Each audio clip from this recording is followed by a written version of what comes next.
No, no, no. I have now, because I know so many wonderful musicians and I know so many great singers, that I have a very clear understanding of where I sit in that in that world. I'm not a real singer. I'm an actress who can sing and loves to sing, but I'm not a real singer. A real singer is someone whose soul is only expressed through song, you know. And I'm not. I don't think I don't have the confidence to do that, but I do love it. And I always have loved it. I think everybody loves to sing, but we're all sort of, you know, shy. I don't have any other plans. No.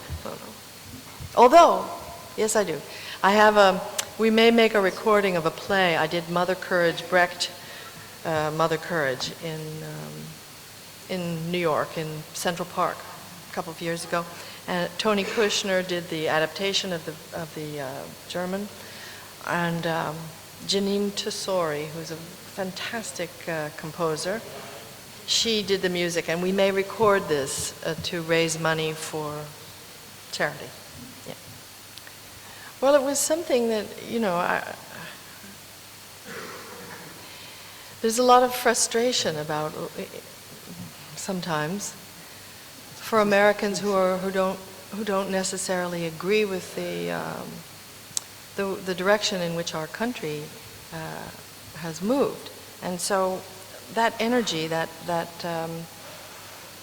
rage, and also it was a place to put that. This play is one of the greatest anti-war plays ever written, maybe the greatest, and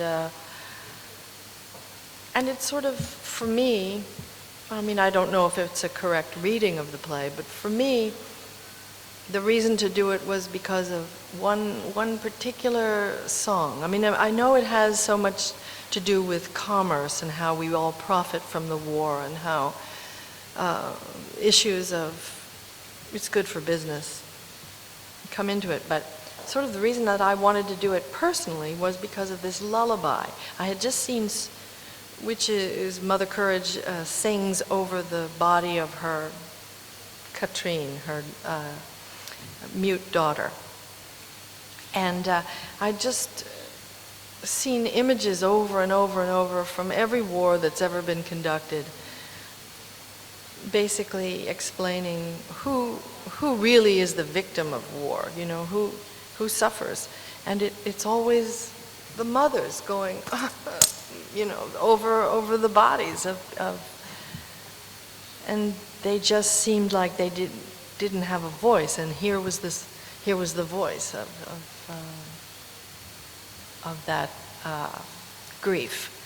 So that's why I wanted to do it, and the film is a little documentary of backstage, how it came together. And I think it's sort of interesting. I think it's really interesting.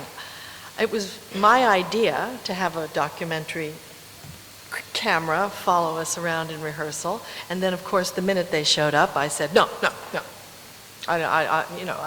This is private. I don't want my process on film. I was really a pain in the neck to them, but now after, I'm glad that they did it. It's a good record of a moment where the city, because you know Central Park, where they do this play, it's free, and you can just go there, and it's filled every night. And if it rains, we do the play. If it doesn't rain, we don't. We do the play. We just do the play, and the audience sits there with umbrellas, and they were just as mad as we were. So it was a fantastic moment. She's talking about a film that's Julia, which is coming out after Doubt, after Mamma Mia, Doubt, Julia. And it's the story of a very famous, in America, chef in the 1960s who